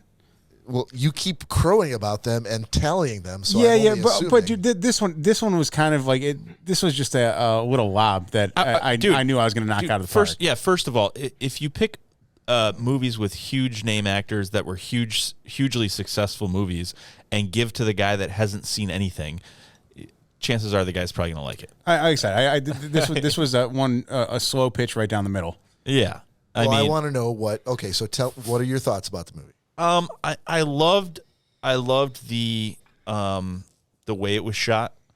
I loved the idea that every now and then Leonardo DiCaprio breaks away and talks to the camera as you were a part of the audience. I really enjoy like with video games and things like that. I tend to I like stuff that's fantasy if I know going into it this is going to be fantasy. But hold on, I got to interrupt you here for a second. Where did you watch it? What streaming service? Because that's been on the Paramount Network for the last 3 weeks in a row. Well, I had to buy it. Good, because the Paramount Network cuts out all of the profanity. Oh yeah, there was tits and bush all over the place. There you so. go. Okay, yeah. Just wanted to check. You saw the right version. Yep. Yeah, I just wanted to make sure. And it was in 4K. So that was That's awesome. better than 2K. I noticed it was a little sticky down here. Yeah, I didn't watch it here. I watched So it you're at right, Mike's. Yeah, Mike's kitchen's a little sticky. those pajama pants were hard to get off. Yeah. So it was awesome. I mean, if you didn't like it for the storyline, which I did, you're gonna like it because of the eye candy. I mean, all throughout the whole movie, there's TNA all over the place. So that was awesome. But I love the fact that it's based on a true story. I think I can get more invested in things. I certainly understand how Cory loves documentaries because I can get drawn into them myself because it's realistic. It's something that you feel like you can reach out and touch. So that's why I enjoy based on true story movies. The Highwaymen things like that actually happened in history. So it's super interesting. And especially if you don't know the guy going in, you get to kind of watch what happens in his life. I mean, it's different if you know the premise, but I thought it was super cool the way they did it and the way, he started out at, a huge investment firm and, went down to this shitty place and made it his own and then grew his own company. And it was really cool. And I liked the way it ended. I don't know if I was expecting him to get locked up eventually. I kind of figured that that's the way it was going to go. I'm like, you can't get around the government that long. It's going to happen. But I think one of the favorite scenes was him on his yacht with the FBI agent. I can't believe you didn't say the teddy bear scene. The what? The teddy bear scene. What teddy bear scene? I don't remember. The camera in The teddy bear. Oh, I mean, I'm talking about from a movie standpoint, like actually. You don't have to play coy with us, dude. I can watch porn all day long. I mean, that was awesome. And it was cool the way he, let the security guards in on it, but. Say hi to Rocco and Rocco. Yeah. But no, as far as like the actual storyline goes, yeah. All right. In all seriousness, were you a fan of DiCaprio as an actor before this? Yes. Okay. Yeah. All right. I don't obviously, but some people aren't. I don't see a lot of.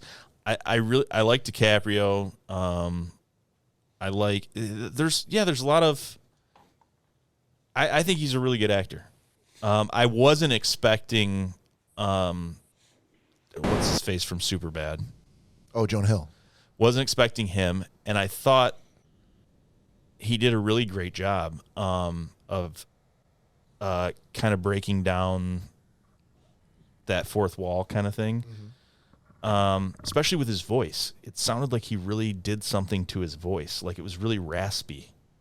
And I'm like, how is he? Like, I feel like he needs to clear his throat. Like the whole movie, he was like, you know, like he suspended disbelief, and you weren't thinking of, oh, it's the kid from Superbad. Like you started falling into this character like that he was falling into, and it was becoming believable. You forgot he was Jonah Hill, which I liked because I haven't seen anything that he's done that's been serious.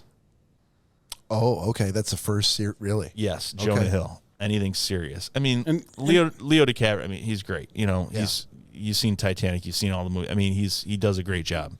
And with Jonah Hill in that too, like, it was a comedic role, but it was serious in the fact that clearly that was part of the actual story, and he had a friend such as that. So yeah, as crazy as his character was, it for him to take that on, and I think that the lead up to it when DiCaprio, Jordan Belfort's character is talking about, he had these phosphorus white teeth and these turtle shell rim glasses or whatever. Like that set the stage for what he was gonna be, and I think he played it very well. He did. They didn't make it very apparent on the time frame, which I don't know if they said it in the beginning or there was something at the bottom that said, September 1989. 90s? I think what they did they never gave an actual specific date or time frame it should be on the screen like a lot of other movies do. I think how they incorporated that was just the dress, how everyone what their styles were. It wasn't the cars they were driving. It wasn't like hit you over the head obvious. No, yeah, it was. You weren't like, oh, bell bottoms. All right, it's the 70s. It was just about the overall setting of what they were wearing. Like I said, the cars they had, all that. I kind of liked it. I mean, you kind of had to discover it. But I will say another favorite scene that I had was when they OD'd on the old school Quaaludes. I was gonna wait until you were done because that's the scene that's the scene I think that probably won him the Oscar. I mean, that was I'm just, sure. It was just hysterical. With the two of them like fighting each other over in the kitchen over the phone What cord. do you say? He's like, I found a whole new level or whatever of that I didn't even know I could get to. The drooling phase and all this stuff. Yeah. But I thought it was hysterical that he's like, God, I can't believe I made it. Car's still intact. I'm still intact. Like, and then the officers, he's like, what are you talking about? He's like, and he looks at the car. I'm like, okay, that's too familiar with many things that we've done. We'd be like, oh, it was a great night last night. Oh, do you remember knocking over the table? Well, and in that same aspect too, like again, like with that Lambo that he had, that was clearly like a late 80s Lambo. So exactly. I knew from that. It's placing it kind of like in the early 90s. Yep. So I gotta ask you to close this out before we move on. So you've now seen Goodfellas, Raging Bull. You've seen The Departed. I think that's it. And then finally now Wolf of Wall Street, all directed by Scorsese. Okay. So I feel like you can give your thoughts now as a director, like his style of movie, how he puts the movie together, the shots, the way that it's shot, how he assembled the whole thing. What are your thoughts on that? Yeah, I have it's starting to become recognizable. Okay. I don't know if I'm to the point where I could watch a movie, before going into it blindfolded or in the middle and say, "Oh, this is a Scorsese." Not that you'd have to necessarily be able to identify, "Oh, that's a Scorsese picture," as much as like if I told you, "Hey, there was a new Scorsese film coming out," is it the kind of thing now we're having seen? I think so. Yeah, that you would go like, oh, I'll give it a shot. I really like. Yeah, I think. Yeah, definitely, because I've enjoyed the things that I've seen. So okay, awesome. Which brings us to Cory. Oh, it's me? Yeah, you had The Matrix. Yeah, I did, buddy. From you. A-. Always a good start. Uh-oh. Always a good start. Uh-oh. Now, before you say a word, I have been told that this was a horrible pick for you. And I said, I think so too, but I got to give it a try because I know he hasn't seen it. I think that I owe it to him and to everyone to assign it to him. Why do you think it's bad? And I was told. I think so too. I was told. I think that's a horrible pick for him too. Corey, I need you to watch The I Matrix. was told that Cory hates anything science fiction, and he hates anything with subtitles. And although there weren't any overt subtitles in here, there was a lot of mumbling. I know Kung Fu. So I'm like, I don't know. And I'm like, he hated Blade Runner. Who's to say he's going to like The Matrix at all? So what'd you think? With all that, Cory. Yeah. It was a good movie in the sense that it had good action, a lot of great action scenes. The downside just being the sci-fi aspect of it. It's like the epitome of sci-fi. It's fair. And that's what really kind of made it hard for me. Even after all the action-packed stuff, like there was, 15 minutes here, 20 minutes there, that Yeah. it was just it was all so wrapped around sci-fi that it was even like hard for me to even like focus on it. I was like, okay, let's just get through this part to the next action scene. Again, it wasn't terrible. I know it's a classic. I'll take that. That's No, way better than I thought it was going to get. It's a good movie, and it's meant for a certain person though, and that, like I said, I don't care for sci-fi like that. So, still a great movie, but you have to be into that kind of genre to really like it. The sad part, a couple takeaways for me, is I really like The Matrix. I like the cerebral aspect of the movie. I would say the epitome of sci-fi would be Star Trek or something like that, where there's made up beings and aliens and things like that. You know what I mean? You're saying. I'll correct that then by saying the epitome of sci-fi for the 2000s. Yeah. That was like to me, like that was. Yeah, I think it was 99. It was right at that cusp of. That was like the new age of 2000. sci-fi. Yeah. Like, let's try to mix in some reality with, like, because like obviously Star Trek's just that's out there. It's not a. There's no crossover between reality and the sci-fi. With The Matrix, there's a huge crossover, obviously, between sci-fi and reality. That's the whole basis of the movie. So like that part, like I get along with, but like I said, it was those huge, such big sci-fi aspects that I'm like, it's just not me. So the funny thing is two things. One, there's been a lot of some articles written recently that actually say that we are going into this downward spiral of becoming like this Matrix mindset of, 10, 15 years down the road, that people are not going to be attached to their phone, but this like metaverse kind of mentality that they're going to be so ensconced that they're going to like throw away their everyday lives and just be doing this all the time, similar to what the Matrix is. That's exactly what the Matrix is, basically. And I think it's been a theme of this podcast for the last 150 episodes. Killer robots, the metaverse. I think we've been acknowledging that pretty cleanly. There's also a lot of like world-renowned physicists that have theories that we are in a simulation right now, that they can prove in their own mathematical way, like that. Right.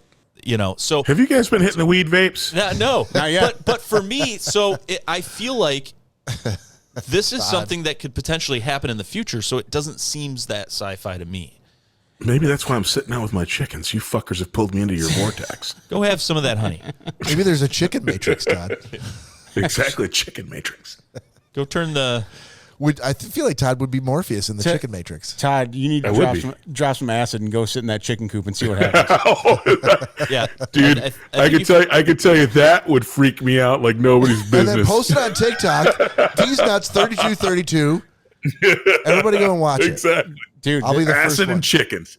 Do not mix. That's a game winner right there. Yeah. Todd, I think you forgot to turn off the fountain and fluff the fainting couch in the chicken coop, so you might want to go do that. All right, so if you had to give it a grade, a Todd Dillon grade. You don't which have to. I'll only do if Todd's on the podcast. If I had to give it a Todd Dillon grade, Yeah, because you know Todd would. yeah, but But it's not fair. I could take it. I could take it. I'll give it a C minus only because, Okay. like I said, the things I don't personally like. Again, Yeah. not that it's a bad movie by any means. Yeah. It's just what I personally like. I remember Blade Runner getting an F plus. So There I you will go. gladly take a C Absolutely, you minus get a passing for the grade. Yeah. yeah, Blade Runner was fucking terrible. Yeah. So Corey, There you go. Passing grade. But I think I would take that to mean that like the Matrix Reloaded, which would be the next Matrix movie, probably not one that I would assign to Corey myself. No. Not to say that you guys are it's off limits. Like Nick and Todd, if you really so desire, totally your call. You never know. See how upset you make me. All right. Okay, new assignments for next week. We have got, here's what we got. I have Nick. Nick has Cory. Come on. What? You always get Nick. I don't always get Nick. Didn't I You always just get assign you to Amazing Grace? And I assigned the always Matrix get to Nick. Cory? What the fuck, man?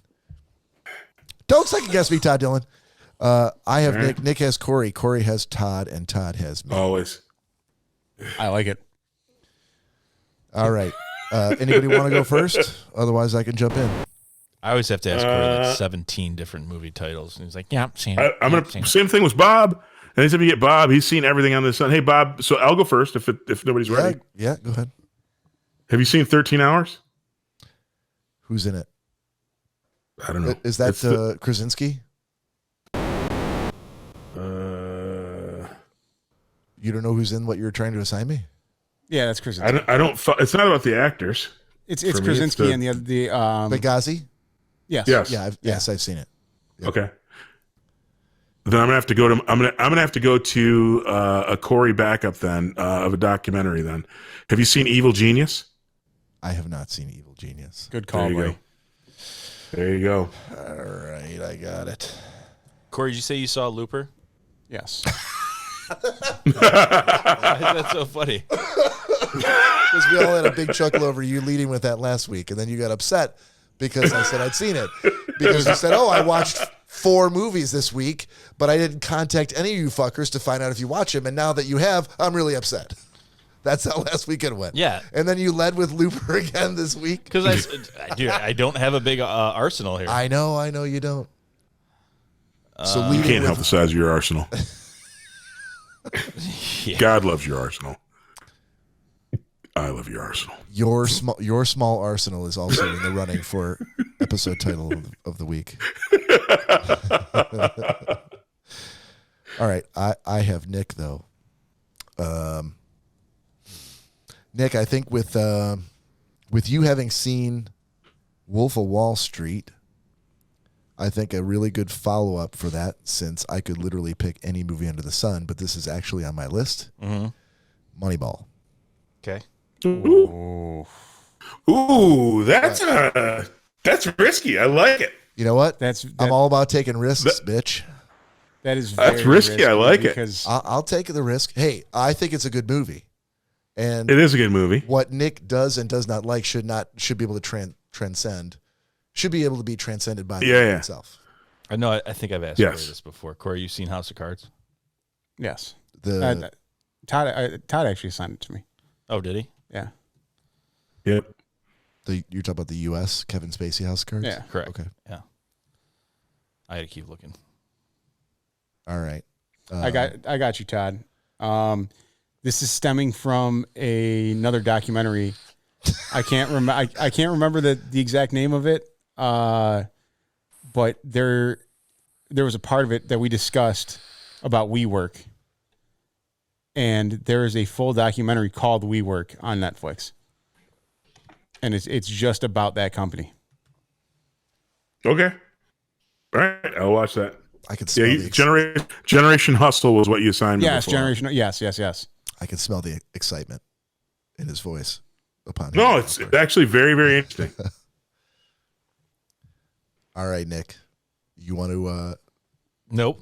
We can move on. Yeah, keep going. I'll think of something. Well, no, you're the last one. So yeah, you just said we can move on. So that would be we're going to move into. Yeah, we can move into that.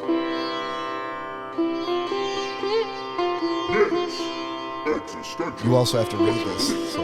Yeah. Okay. That's fine. All right. So for this installment of Nick's existential question of the week, the question I pose to you all, this is actually a hybrid, not necessarily from the book, but kind of what was in my mind and also what I saw in the book. So this week's existential question is going to be if you had to go to a deserted island and you could be on the deserted island with either one person and no supplies or by yourself with 3 months worth of supplies, which would you choose and what person would you choose and why? So my choices are go with one person and then tell you the person and no supplies, or go by myself with 3 months of supplies. Correct. By myself, 3 months of supplies. Okay. Same. Yeah. That'd be the same for you? Oh, yeah. Yeah, I don't like people. I'm taking somebody with me. You both have significant others, by the way. Nope, doesn't matter. Not when we're on a deserted island. I need supplies. Wow. I mean, I might have to For start 3 months. And you're relying on your own cunnings and wiling. Yeah, I don't have cunnings. Poor Danielle is at home worried, thinking you're dead. No, I'm alive on a But she's deserted island by comfortable. myself. She's comfortable. She's got food, shelter, water. She could be there with She'll you. Be fine. I'm not picking. Hey, I'm ready. Yeah, Nick. go ahead. I'll take the other person because I don't want to go insane talking to myself. Plus, I want to have a fail-safe, people to bounce ideas off of to get off Guess said what, Todd? deserted island. You don't have to talk to yourself. You could Bear go quiet and Grylls. not say a fucking word. That's so Bear funny. Grylls. Todd, that's exactly my answer. Well, who's the other guy? The anti-Bear Grylls guy. He did a whole Marshawn bunch of Lynch? shows. Marshawn Lynch? No. I saw Sean barely survive with Bear Grylls in the forest. I'm Outdoor like, he's the survivalist opposite. guy. Who? The opposite of Bear Grylls. Bear Grylls is like a opposite. flashy, you know. Oh, you want like a dirty, just the Duck Dynasty guys. No. Oh, I know who you're thinking of. Go ahead. Because I can't. You guys are thinking of Goose Broiler. Goose Broiler. I was Ball Shrinker. I was trying to come up with a good name. I couldn't. Broiler. His cousin's Teddy Fryer. Yeah. I wish I could think of this dude's name. He does a survivalist He's like show? a Canadian. Yeah. For years he did. Goose Broiler. Josh Gates? No. Turkey Roaster.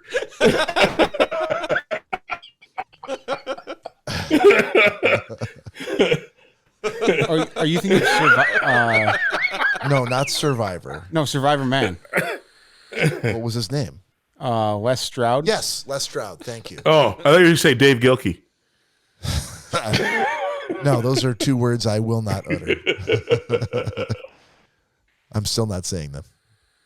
Yeah, Les Stroud was like, Bear Grylls was flashy. Bear Grylls would have like celebrities on the show, but Les Stroud would go out by himself out to the wilderness and document with the same way the cameras. Oh, and how- okay, yeah. You know what I'm talking about? Now that I looked up his image, yeah, I know. Thank you for, it was really going to bother me all night long if I couldn't remember that name. Yeah. So I appreciate that. You're welcome, buddy. Or at least until the moment where he stopped remembering things 5 minutes ago. Yeah. Which would have been Very, very soon. Very soon.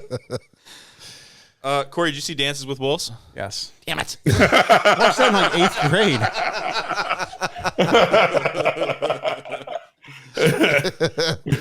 So did everybody answer that question? Here we go. Cory, watch the Grand Tour. I feel like I watched it. I know. I feel like I've already watched it though. Why do you feel that? like Yeah. you've already watched it? Well, it's been discussed 17 times on the show So already. you've heard it discussed. You haven't watched it. Bob's the only one that's been assigned it. Yeah, that is true. I Just take the Grand Tour. Okay, that's fine. I'll take it. Feeling he's not going to watch it. And you'll like it. Yeah. No, I went back and listened to Bob's review, and I just changed a couple things. And hats off to you. Now I don't have to watch it. Hats off to you if you want to go that route, because that's pretty inventive. I would. Hats off to him. I just thought of it.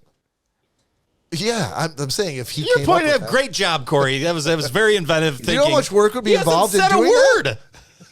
It'd be easier for him just to sit there jerking off in the bathroom with it in the background. Corey, I jerk off in the living room. Wherever. Okay. Danielle, you're a It's hell of a fiance. usually all over Danielle's pillow while she's at work. wow, you really got a chuckle out of that one. The way he crop dusted her earlier, I would not put that past him. That would require him to be awake while I'm at it. He's not awake enough to do that. Was the Pillow response. seems a little firmer. All right.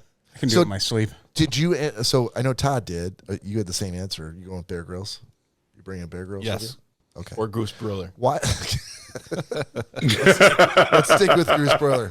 Okay, let's close it out with pick of the week then. I'll go first. You should go first. All right. So for pick of the week, I'm going to go with my new smart lock that I just got for Christmas. And it's like a thumbprint smart lock. It's called the company called Smonet, Smonet. It was originally like $399. As Corey knows, it's got good reviews. Actually, it's on Amazon right now. It's down 63% for $149, and they have a $20 off coupon.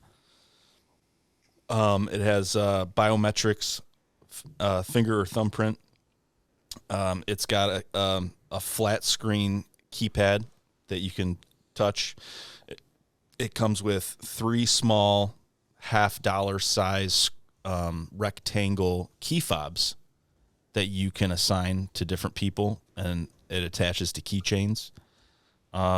Also, the small circular front plate on the front with a paper clip or whatever can pop off, and you can put a hard key into it if it dies. And they also give you 4 hard keys. So you got the keys, you got the keypad, you got biometrics, battery backup, super easy to install. And it has an audible voice on it as well. So when you go to lock the door, it says, "Door locked." And it's just really cool. It's worked. I've installed a few smart locks and had some issues with the actual bolt going into the door, and it like a misfire kind of thing. And this has not had any, and it works really well. So, it's also compatible with Alexa. Awesome. Nice. Todd, you got something? You got a pick? I do. My pick of the week is BLX brand wireless Bluetooth earbuds.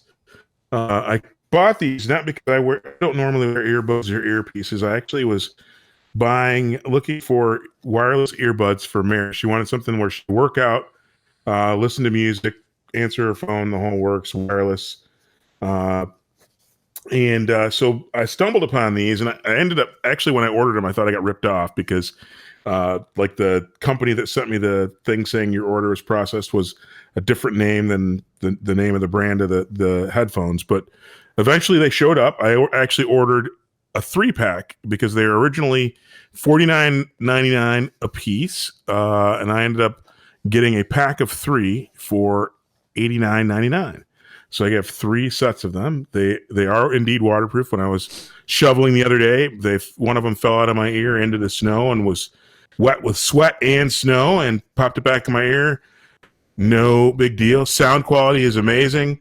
I think the only gripe, and I think it's probably less them and more me, is one of them doesn't sit in my ear very well. But I think it's because they have I guess the knock would be they only have one earpiece. So if your ear I probably have an ear canal that's a little bit narrower than the other. So one of them comes out every now and again, but otherwise they are fabulous. They work great for phone calls. The microphones work really, really well. Mary couldn't tell that I wasn't on my handset when I had them in my ears. They're small. And they have like 5.5 hours of full-time runtime without a charge. Todd, DLX. to supplement your pick, I'm going to send you a link on Amazon for memory foam ear tips that I purchased several of them. And because I have the same issue with my ear canals. A lot of things fit very weird. One is smaller than the other? The right side's a little bit bigger, actually. It is weird, but that's how your body is. But That's how your body is. the memory foam It is ear my tips, left one that falls out too. So far he's 2 for 2. dude. I have them on the headphones I use here on the podcast. The ones I use at work, they're absolutely phenomenal. So I'll send you that link. Thank you. Todd's like, I'm sorry, what? I mean, if he doesn't want to look at it, that's fine. No, you just No, I'm in. I got my Audio Technica is on now. I can hear good. speaking to my good ear child. Corey, if you got a pick, would you mind if I went first? You can close it out with yours. Yeah, I've had it. Okay. So this is going to be a little bit of a different pick, which I like because typically we do a lot of stuff that we buy and use, but this is something that I ran across. So stick with me on this. I'm in the midst of reading a book called The Monuments Men, which I may have mentioned in the past couple of weeks. I can't remember. No, you have not. Really? No. Okay, great. You haven't. And you Yeah. can't remember something. That's surprising. But if you're telling me I didn't, then we'll No, just go with that. Okay, so the Monuments Men was a movie, but the book that I'm reading that is based on is all about a group of people that functioned as from the Allies, not just the U.S., but France, Great Britain, and elsewhere, to come together and be a group within the army that their only responsibility was to try to go out in the field into combat and locate all of the art and treasures that the Nazis stole while they conquered Europe, which was quite a bit. I remember that movie. Yeah. I remember the movie. Clooney's in it, Damon, Bill Yep. Murray. But the book is really, really fascinating, and I'm probably 4/5 of the way through the book. And so it's a really interesting story, and the book's really kind of churning ahead now. And one of the things that I actually ran across, unrelated to reading the book, was a link for a painting that was stolen by Hitler and shuttled away inside of a salt mine in Germany for 4 years until it was recovered by the Monuments Men and restored to its rightful place in a museum called the Rijksmuseum. I'm sure I'm mispronouncing that, but it's in Amsterdam. It's a Dutch museum, and it's a Rijks, sure, museum. It's a Rembrandt painting called The Night Watch. And so it's The Night Watch as a painting has a pretty rich history of all of the things that have happened to it since it's been painted by Rembrandt, how it's been vandalized, destroyed, restored, stolen, recovered, stolen again, moved, not to mention the subject matter of the painting and how he did it. It's a painting by Rembrandt. It's famous for three things. Number one, it's huge, which meant that the fact that it was stolen during Cory's yawning, so I got to wrap this up. No, The fact that it was stolen during World War II. because I'm very interested in this stuff actually, and like the Amber Room and all that. Yeah, Sorry, not to cut you off. We could talk about Yeah. it, but Go ahead, okay, go great. ahead. So the fact that it was stolen during World War II by Hitler and the SS, specifically Goering, to be leveraged in his own personal art collection, which he amassed by conquering armies from all over Europe, was pretty impressive. It's famous for its use of light and shadow, which had never been done before, at least not to that degree. And also, it's a static military group portrait of the Dutch military, but it's the perception of motion in the picture that had never been done before. So it's famous for those things. So long story short, as it turns out, the Rijksmuseum, where it is currently stored, has a website you can search for. Just search for Experience the Night Watch, and it'll take you to a URL, which I'm not even going to try to pronounce, but it is in the Netherlands, and it is a fantastic sound-enhanced tour of the Night Watch painting in the museum that gives you all the history and all the different pieces and descriptions of why it's famous, what's in it, and why it's important. So something a little bit different than I bought a camping chair, and so I thought I would try it. this week. Hey, go fuck yourself. So Google Experience the Night Watch. It's a pretty fascinating thing if you're interested in art and the history behind one of Rembrandt's famous paintings. Good pick, man. Thanks, I like it. I like it. There's no black people in it. This was the Netherlands in the in the 1600s. So I'm sure there's a dude somewhere selling weed to somebody. I'm sure that they sold that weed to Rembrandt and that he painted this painting. So well done, Black Netherlanders. All right, Cory, you're up. There's Black Dutch. I have no doubt, sir. So my pick, I will give a little bit of credit to someone else in the room. Nick, you originally showed me the pillow cube. Yeah. Oh, yeah. But you have the smaller version, The square, yeah, a little the square. little tiny square. We'll say 1 by 1, whatever. He's trying to make it smaller because he's about to tell you how big the one is that he Right. bought. It's got a full bed. Yep. They have on Amazon now the Pillow Cube Pro, which is a full size pillow that's a cube. Dude, but in all honesty, if you're a side sleeper, it's game changing. Life changing, isn't it? I've No, never he said game changing, not life changing. a life changing, game changing, whatever changing you want to call it. Well, if you win the game, your life will be better, Bob. Exactly. Thanks, Todd. It's phenomenal. I noticed my no back pain, no kind of getting out of bed, kind of How's that? Yeah. There you go. Like I said, if you're a side sleeper by any means, What if you're a stomach sleeper? probably not for you. no. Send me the link, please, Yeah, because I am a side sleeper, and I'll take anything you can offer. the first night I slept on it, I don't think I tossed or turned once. The amount of support you get, pillows have been made wrong for certain people all these years. That's a bold statement. Dude, this is how pillows should be made for people that sleep on their side. There's no contest about it. It literally fills that 90-degree angle gap right here and keeps your spine aligned. It's and beautiful. And when I explained it, Bob said, "Oh, I actually just got these 2 really expensive pillows, but thanks." Yeah, but that wasn't the Pro. Oh, okay. They turned out to be duvet So covers This anyway. is the Pro, Nick. I will say the only downside to the one that you got that you originally showed me was the fact that it is so small. So I was concerned. I'm like, if I do turn over, Yeah, I get that. I could miss the pillow. Yeah. This is Corey's way huger than you are. exactly Way huger. Eloquently put, Todd. much huger.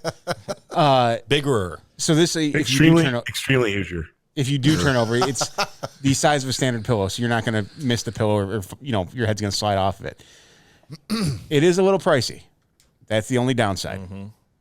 But past that, if you're willing to spend that money on What's pricey, Corey? it's $100 pillow. For a man who owns a helicopter, can he afford this Pro pillow? Todd could have thousands of these pillows. How much do pillows normally cost? I thought that's a standard pillow price, Corey. Yeah, Todd, I'm sorry. I don't have $500 to spend on all the pillows I have in my house. But Well, how much are pillows normally? I'm asking seriously. How much is a pillow? A good pillow? Are they like A good $3? pillow is probably $100. A good pillow. yeah. So what I'm saying is, Todd, Are you laughing at that? Like you can't believe it's $100? No, I'm just Corey made it sound like this pillow is gonna be like, if you're willing to part with one paycheck, Yeah, then he did. you'll be happy. He did compare it to a whole paycheck at first. Yeah, exactly. And he didn't say But- regular pillows. You can go to JCPenney or wherever and get a regular pillow for $3. If you said that, I'd be like, First of wow, all, no one goes to JCPenney anymore. Hold Secondly, on. Todd, are you finance shaming right now? Are you finance shaming not. Corey? I'm not. I'm shaming. He Listen didn't give here. any context. To, I understand that your diamond shoes might be a little too tight every now and then, and your wallet's not big hold enough on. for your You don't 50s. have to invent. I phrases was like not diamond shoes when shaming. The man actually has a helicopter pad on his. I property. know. I was asking for perspective, My and wallet's because I too didn't small know for my how much a 50s. pillow was. So a normal pillow is probably about $20 to $50 for like a Not a goose good- down, not a good probably pillow, pillow. Like a regular standard for, pillow. for people like myself and Corey who are not in our 50s and established. spending $100 on a pillow. Todd, finally, you and I are lumped in the same group. Spending $50 on a pillow is a big, or $100 on a pillow. Now you were in the 50 to 60 range, and I was above that. Spending. I thought pillows were free. Quite honestly, Todd's like, "What are you talking about? You get them from the hotel when you go." Yeah. You don't. If you go to a hotel, Nick, and you like the pillow, you don't go, "Hey, I want this pillow," and they don't go, "Yeah, you can have that pillow."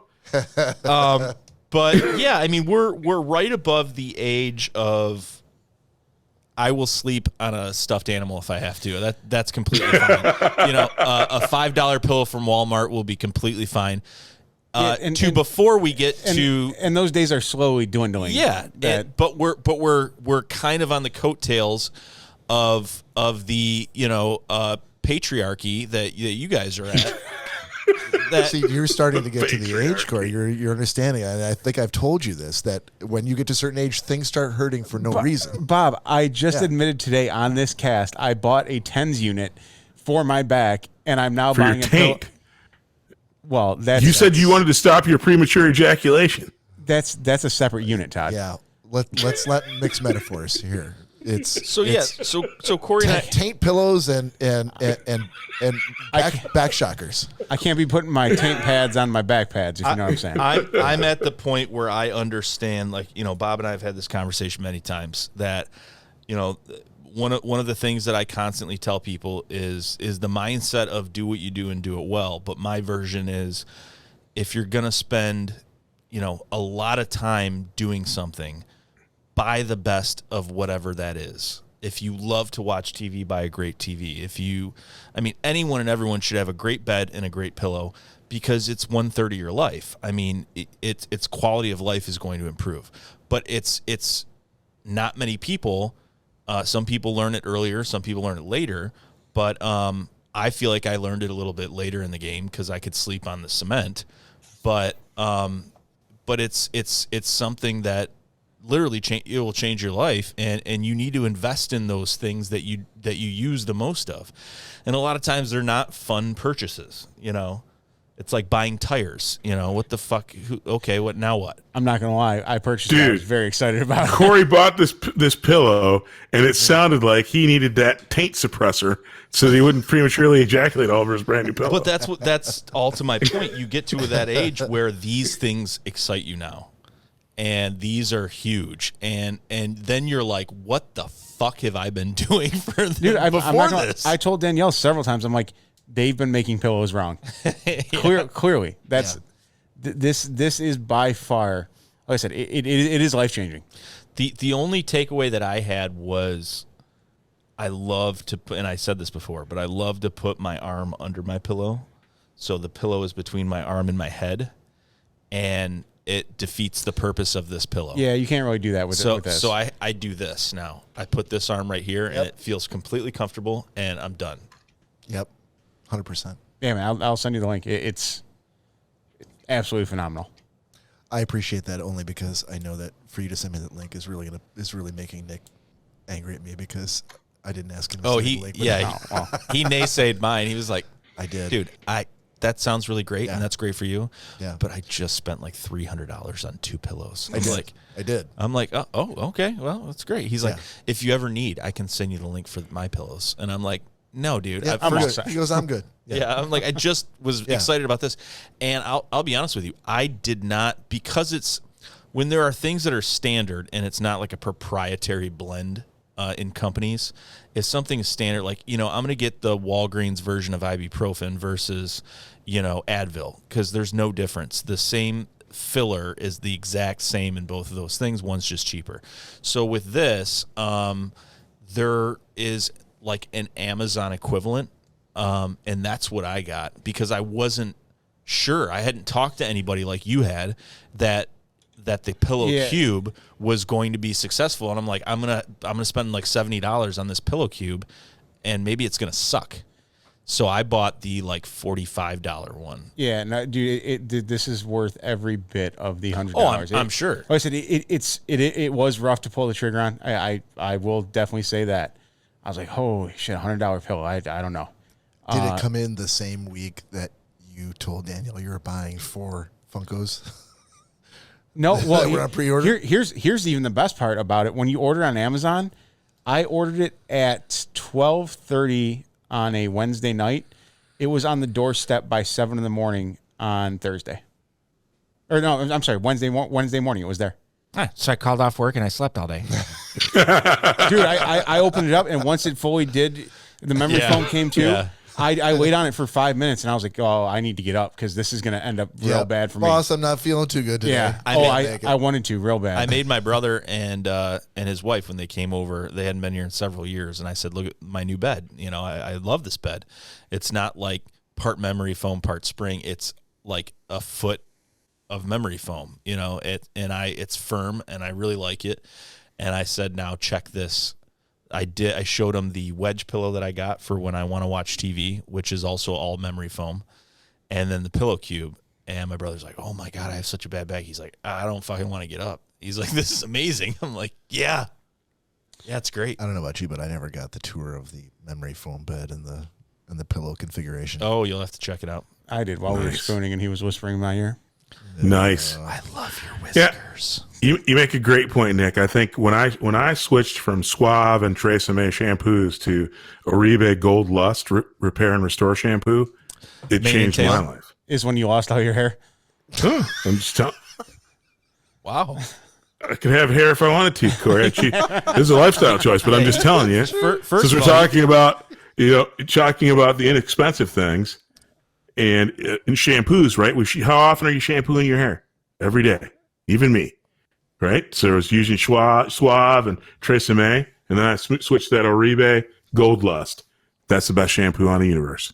Well, he didn't say the hair was on his head.